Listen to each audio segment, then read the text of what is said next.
경찰대 편입 언어논리 시험을 담당하고 있는 박어령 교수입니다. 자, 이번 영상을 통해서 얼마 전에 진행이 되었었던 제2회 경찰대 편입 언어논리 시험에 대한 총평 및 향후 수험 전략에 대해서 간략하게 여러분들께 말씀을 드리고자 합니다. 일단 먼저 첫 번째 순서로서 문제 유형이 어떻게 달라진 측면이 있는지 문제 유형에 대한 분석부터 한번 해보도록 하겠습니다. 자, 언어논리 시험은 전체 25문항이 출제가 되고 있죠. 문제의 개수는 달라진 것이 없고요. 제1회 시험과 한번 비교를 해보겠습니다. 표 형태로 보여드릴까도 생각을 했었는데 그냥 이렇게 항목별로 말씀을 드려도 될 것 같습니다. 자, 1회 시험과 비교를 해봤을 때 문제 유형에 있어서 큰 변동이 있었는가? 미세한 변동이 살짝 있었긴 했지만 대세론적인 변동이라고는 말하기 힘들 정도의 수준에서의 그와 같은 미세한 변동만 있었습니다. 자, 문제 개수들을 한번 살펴볼게요. 첫 번째 1번 문항부터 쭉 연결해서 등장하는 독해형 혹은 추론형 이런 스타일의 문제들이 전체 11문항이 출제가 됐습니다. 작년 시험 같은 경우는 13문항으로 문항수가 2문항이 줄어들었습니다. 그러면 이렇게 2문항이 줄어든 것이 어디에서 보강이 되었는가? 이것부터 먼저 말씀드리겠습니다. 논증 분석 및 평가 유형이 중후반부에 포진이 되어 있죠. 10번 후반대에 주로 포진이 되어 있는데 이 논증형 문제들이 작년 시험에 비해서 2문항이 더 증가가 되었습니다. 그렇게 봤을 때 이거를 이제 계속 앞으로도 진행해야 될 경향이다라고 단정은 못하겠지만 이런 논증형 문제의 문항수 증가는 확실히 이따가도 말씀을 드리겠지만 이 시험의 성격이 확실히 5급 공채 필색과 유사해지고 있다는 것을 보여주는 하나의 지표가 아닌가 싶습니다. 자, 독해문항 혹은 추론형 문항의 숫자가 실제로 상당히 많은 편이었어요. 작년 기준으로 했을 때 13문항이나 등장했기 때문에. 그런데 그 문항 숫자가 살짝 줄어들고 이거를 살짝 좀 아쉽게 느껴졌었던 논증형 문제에 보강을 함으로써 기존에 쭉 계속해서 출제가 됐었던 5급 공채의 문제 구성과 유사한 측면을 가지게 되었다. 이런 식으로 문제 구성과 관련된 평가를 해볼 수가 있을 것 같습니다. 자, 그 다음 한 8번 정도부터 연속해서 등장하는 논리 퀴즈형 문제는 작년 시험과 마찬가지로 딱 4문항이 출제가 되었습니다. 그래서 문항수에 있어서는 이와 같은 식으로 20번대까지는 독해형 문제가 살짝 줄어들고 논증형 문제가 증가하였다라고 평가를 할 수가 있겠고요. 그 다음 이제 많은 수험생분들을 힘들게 만드는 21번부터 25번까지 규칙을 이해하고 이를 추가적인 상황에 적용해봐야 되는 그런 스타일의 다문항 유형, 2문제짜리나 3문제짜리 유형이 그대로 5문제가 출제가 되었습니다. 그래서 문항수에 있어서는 그렇게 큰 변동은 없었다는 걸 확인할 수가 있고 논증형 문제의 문항수 증가를 바탕으로 해서 필셋 유형과의 유사성이 더 증가했다라는 식으로 문제 유형에 대한 분석은 이렇게 마무리할 수 있을 것 같습니다. 자, 그렇다고 한다면 실제로 이 영상을 통해서 여러분들이 조금 더 확인하고 싶어 하실 내용은 단순한 문제 유형, 분류표가 아니라 문제의 난도일 건데요. 시험을 보신 분들의 어떤 평가를 종합해서 놓고 보더라도 시험 난도는 제1회 언어논리 시험에 비해서는 상대적으로 하락하였다. 소폭 혹은 중폭 하락하였다라고 말씀을 드릴 수가 있을 것 같습니다. 자, 그러면 어떤 측면에서 이와 같은 시험의 난도가 상대적으로 더 낮게 설정이 되게 되었는가, 체감 난도가 더 낮아지게 되었는가, 이것에 대해서 한번 요인을 살펴보겠는데요. 일단 제1회 시험을 보신 분들 혹은 이것을 훈련 삼아서 풀어보신 분들 같은 경우에는 제1회 시험에서는 첫 번째 1번 문제부터 쉽사리 정답 도출이 되지 않더라라는 평가를 하는 분들이 많았었습니다. 그거에 비해서는 전반부에 포진되어 있는 독해 혹은 추론형 문제들의 이 수준이 좀 낮아지게 되었는데요. 어떤 이유 때문에 낮아졌다라고 볼 수가 있는 것인가? 문항 분석을 쭉 해봤더니 패러프레이징 수준이 상대적으로 1회 시험에 비해서 떨어졌다라고 말씀드릴 수가 있을 것 같습니다. 가장 중요한 포인트가 아닌가 싶은데요. 제일 중요한 난도 하락 요인의 첫 번째 요인, 패러프레이징 수준이 독해형 문제나 추론형 문제에 있어서 감소하게 된 것이다. 자, 이런 식으로 난도 하락의 첫 번째 요인을 살펴볼 수가 있을 것 같습니다. 이 부분과 관련된 것이 향후 다음 파트에서도 말씀을 드릴 실제 문제의 어떤 그런 분석 과정에서 다시 한번 확인이 될 것이고요. 자, 그 다음 두 번째. 1회 시험 때는 논리 퀴즈 유형의 문제들이 실제 5급 공채, PSAT 언어논리나 상황 판단에 등장하는 문제들에 비해서 좀 생소한 구도의 혹은 패턴의 문제들이 좀 많은 편이었습니다. 명제논리적 이론을 바탕으로 해서 푸는 문제라는 기본 골격은 비슷하게 가져가는데 그러한 골격만 비슷하지, 그러니까 우리가 써먹어야 될 어떤 개념이나 지식 동일하다는 측면에서만 비슷하지 문제에서 정보를 주는 구도, 흐름, 패턴 이런 것들은 좀 생소한 느낌이 많았었거든요.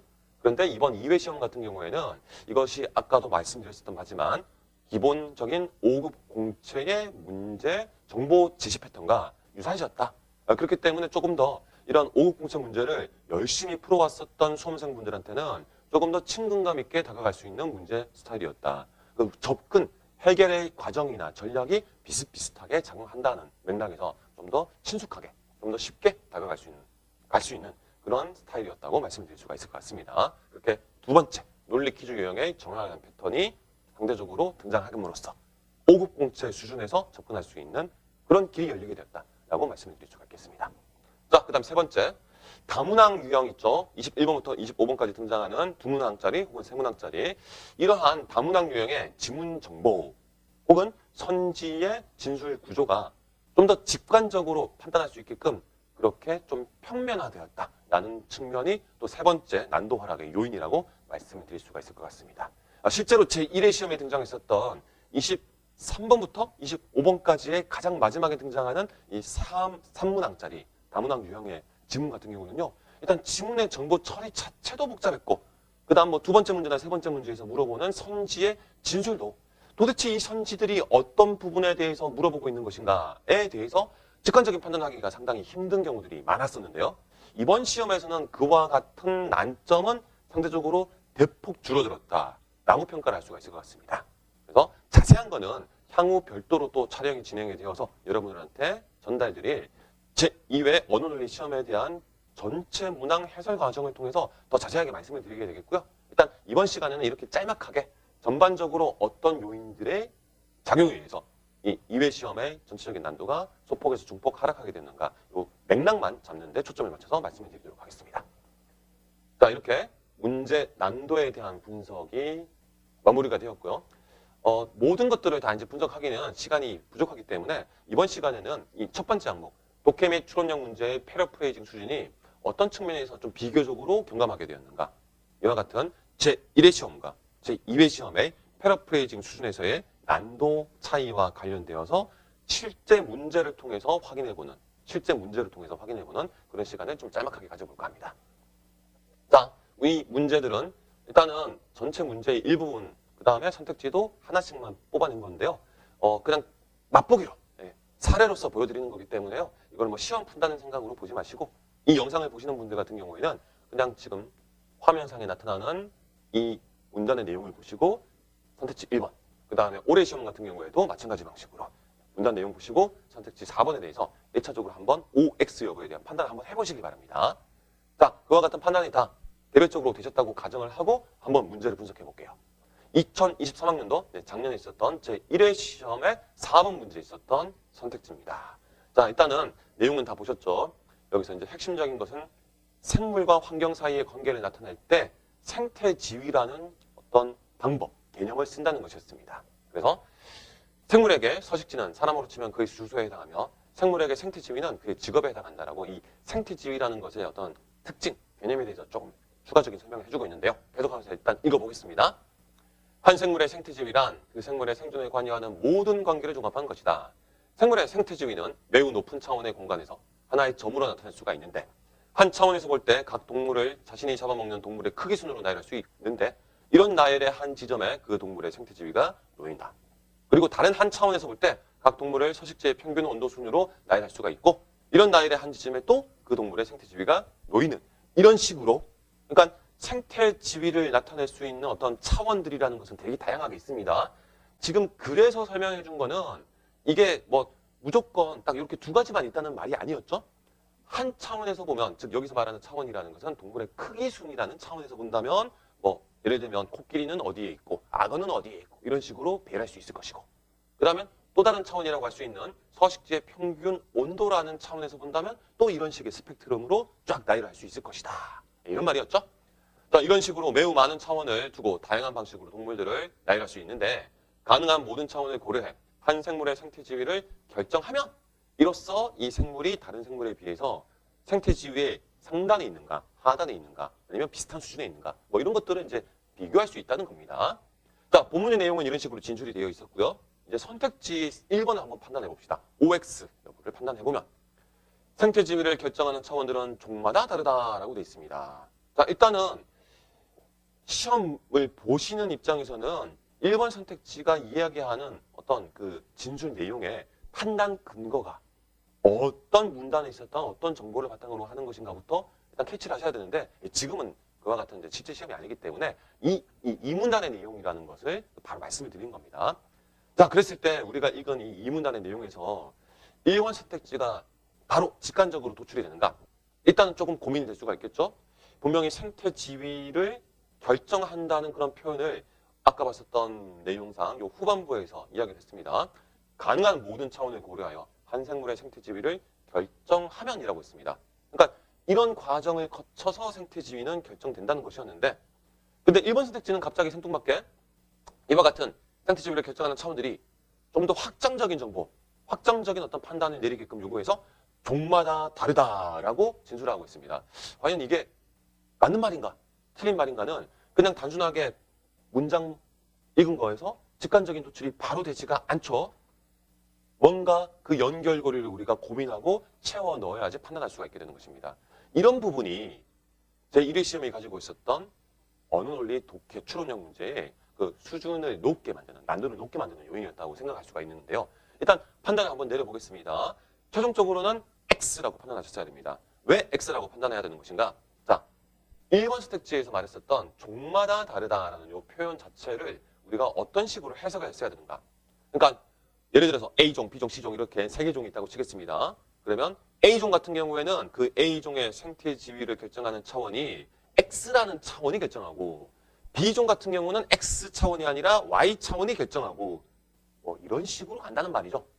근데 우리가 본문에서 읽었었던 내용은 그런 구도가 아니라 하나의 동일한 뭐 서식지의 평균 온도라는 이런 차원에서 놓고 본다면 동일하게 이 서식지의 평균 온도라는 것을 똑같이 적용해가지고, 그래서 A종, B종, C종이 각각 어디에 놓이는가가 이제 위치가 달라질 겁니다. 그리고 똑같은 식으로 크기순이라는 또 다른 차원을 또 가져와가지고 또 그 안에서 그 크기에 따른 배열이 또 달라질 겁니다. 그러니까 이것들을 전부 다 종합해가지고 생태 지위를 결정하는 구조였죠. 그러면 결국에는 각 종마다 실제로 그 녀석들의 생태 지위를 결정하는 차원들은 어떻겠습니까? 여러 가지 것들의 차원이 일단 존재할 거겠지만 그 차원들이 다 동일하게 적용이 되겠죠. 동일하게 적용이 되겠죠. 그래서 동일하게 적용이 되는데 선택지 1번에서는 이것들이 그 차원들이 종마다 다르게 적용된다라고 말을 했기 때문에 틀렸다는 판단을 내리셨어야 되는 겁니다. 근데 어떻습니까? 이게 우리가 수능에서 봤었던 그런 진술 형태처럼 그냥 본문의 특정 구절, 특정 문장을 보면 그냥 바로 조사 정도만 바꿨다라는 수준에서 판단되는 그런 선지가 아니었죠. 이런 선지가 제 1회 시험에서는 생각보다 많은 편이었습니다. 그래서 난도가 높게 느껴졌던 것인데, 자, 이제 올해 시험을 봐볼게요. 올해 시험 같은 경우에는 그와 같은 패러프레이징이 없지 않습니다. 분명히 패러프레이징 된 선지가 많은 편이긴 하지만 그 패러프레이징의 수준이 상대적으로는 좀 더 직관적이 되었다라고 말씀을 드릴 수가 있겠습니다. 자, 이것도 마찬가지 방식으로 일단 먼저 한번 풀어보세요. 자, 그러면 다 풀어보셨다고 판단을 하고 가보겠습니다. 역시 두 번째 문단에서 4번 선택지의 판단이 도출됐는데요.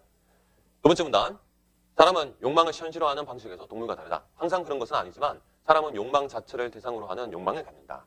운동하려는 욕망은 없지만 이런 욕망을 갖고 싶은 욕망은 가질 수가 있다. 그러니까 욕망이 그 두 가지가 있는 것 같습니다.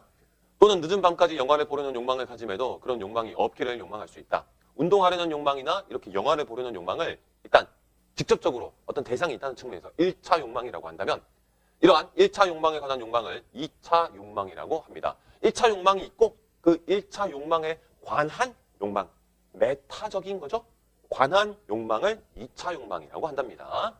그랬을 때 사람은 여러 1차 욕망들 중에서 어떤 특정 욕망이 실현되기를 욕망하고 이 2차 욕망을 통해서 그 1차 욕망이 실현될 수 있답니다.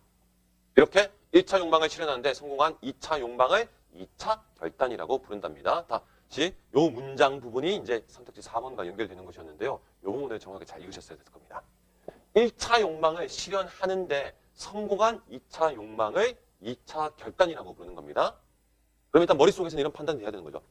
2차 결단이라고 말을 하려면 성공을 해야 됩니다. 1차 욕망 실현에 성공이라는 결과물이 도출되어야 2차 결단이라고 말을 할 수 있는 거예요. 이런 구도에서 자 이제 선택지 4번 해볼게요. 운동하려는 욕망에 관한 2차 욕망을 갖고도 끝내 운동을 하지 않는 사람은 2차 결단을 한 것이 아니다.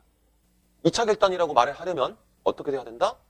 1차 욕망을 실현하는데 성공을 해야 되죠. 2차 욕망을 통해서. 근데 지금 선택지 4번에서는 운동하려는 욕망이 1차 욕망일 것이고 그 욕망에 관한 2차 욕망을 갖고 있는데 그럼에도 불구하고 1차 욕망인 운동하려는 욕망을 실현 못 시켰죠? 운동을 하지 않았으니까. 그러면 1차 욕망의 실현이 된 게 아니기 때문에 2차 결단이라고 말할 수 없다. 이렇게 얘 같은 경우는 요 녀석 2차 결단이라는 것이 갖는 개념 자체만 정확하게 딱 포착을 하셨으면 상대적으로 어떻습니까? 패러프레이징을 좀 복잡하게 심층적으로 할 필요 없이 보다 직관적인 판단이 아마 가능하셨을 거라고 생각합니다. 자, 이런 식으로 지금 이건 이제 모든 문제를 다 풀어본 건 아니기 때문에 너무 이제 또 성급한 판단 아니냐라고 생각하실 수도 있겠지만 전반적으로 놓고 보면 제2회 시험의 패러프레이징 수준은 이런 정도 선에서 살짝만 왔다 갔다 하는 수준이라고 생각하시면 됩니다. 충분히 직관적인 판단이 가능한 것들이 많았다. 자, 이런 요인들 때문에 앞서 살펴봤었던 것처럼 문제 난도가 상대적으로 1회 시험에 비해서 떨어지게 된 것이다. 조금 더 쉽게 다가갈 수 있게 됐다라고 평가를 할 수가 있겠습니다. 자, 이제 마지막으로 말씀을 드릴 내용인데요. 그렇다고 한다면 이와 같은 시험의 경향성 혹은 이제 2회 시험이 가지고 있는 어떤 특징들과 관련되어서 앞으로의 수험 전략은 어떤 식으로 짜 나가야 될 것인가와 관련돼서 짤막하게 제언을 드리는 것으로 영상을 마무리하겠습니다. 일단 앞에서도 확인한 것처럼 5급 공채 PSAT 시험 언어논리, 특히 언어논리 시험과의 유사성이 많이 증가했죠. 그렇기 때문에 우리는 더더군다나 그동안 출제가 쭉 되었었던 5급 공채 언어논리 시험에 대한 문제 분석을 보다 더 철저하게 해야 될 것입니다. 이 측면은 근데 사실 제가 수업을 하면서 수험생분들께, 우리 수강생분들께 직접적으로 계속 훈련을 시켜드렸고 함께 문제를 쭉쭉 풀어왔었던 그 과정이 이미 녹아 들어가 있었던 것이기 때문에요. 사실 앞서 봤었던 5급 공채와의 유사성이 증가했다는 측면은 수험생 입장에서는 상대적으로 이 경찰대 언어논리 시험에 접근하기 용이해지는, 좀 더 편해진 측면이라고 말씀을 드릴 수가 있을 것 같아요. 그러나 앞에서도 이제 살펴본 것처럼 이 독해형 문제가 상대적으로 경찰대 편입시험은 기본적인 수능이나 아니면 5급 공채 언어논리의 실제 비문학 독해형 문제들이 갖는 패러프레이징 수준보다는 확실하게 높은 편입니다. 그렇기 때문에 여러분들은 다른 문제 유형들도 중요하겠지만 기본 베이스로 확실하게 점수 확보를 하고 가야 되는 문제가 그만큼 문항수가 많은 독해 추론형 문항, 그 다음에 여기서 확장된 논증형 문항일 것인데 이런 문제들과 관련되어서 결국 여러분들이 가장 심도 깊게 심혈을 기울여서 주의하시면서 학습해야 되는 것은 바로 앞서서도 살펴봤었던 특정 진술이 선택지에서 그대로 표현되지 않고 말이 바뀌거나 함축되거나 치환되거나 변환되어서 등장할 수가 있기 때문에 이와 같은 것들을 바로바로 그 현장에서 같은 말이구나, 이건 달라진 표현이구나 판단할 수 있는 그 패러프레이징에 대한 해석 능력을 기르는데 여러분들은 보다 더 집중하셔야 될 것 같습니다. 문제의 전반적인 유형이나 어떤 수준에 있어서는 하향 평준화가 됐기 때문에 결과적으로는 수험생의 어떤 그런 편차, 고득점자와 중득점자를 가르는 그 기준은 제가 생각했을 때는 바로 이와 같은 독해형 문제의 패러프레이징 수준을 얼마나 슬기롭게 극복해낼 수 있는가, 패러프레이징을 얼마나 효과적으로 처리할 수 있는가, 이런 지점이 되지 않을까 싶습니다. 그렇기 때문에 여러분들은 향후 학습의 플랜을 짜는 데 있어서 각각의 문제 유형별 분석을 과정을 거치고 그 다음 이것들을 좀 더 확장해가지고 추가적인 기출문제들을 많이 풀어보고 그 다음 모의고사 과정을 거치고 하는 그런 기본적인 프로세스 과정 속에서도 여러분들이 더 추가적으로 작업을 하셔야 될 것은 많은 리트 언어의 수능, 분리수능 때의 비문학 독해형 문제 이와 같은 추가적인 자료들을 많이 적극적으로 활용하셔가지고요. 내가 가지고 있는 이 패러프레이징에 대한 어떤 해석의 수준을 상대적으로 끌어올리는데 좀 더 여러분들이 많은 노력을 기울여 주셔야 될 거라고 생각을 합니다. 그와 같은 측면이 보강이 된다면 현재까지 출제됐었던 이런 시험의 어떤 그런 합격 커트라인에 충분히 도전할 수 있는 그런 위치까지 오르실 수 있을 거라고 말씀드립니다. 자, 짤막하지만 또 심도 깊게 진행이 됐었던 이번 제2회 언어논리 편입시험에 대한 총괄평가 영상은 이것으로 마치도록 하겠습니다. 향후 별도의 전체 문항에 대한 분석 영상을 통해서 또 여러분들의 향후 수험에 도움이 되는 그런 시간을 가져보도록 하겠습니다. 다들 긴 영상 시청해 주셔서 감사드리고요. 다음 영상을 통해서 다시 여러분들 찾아뵙도록 하겠습니다. 감사합니다.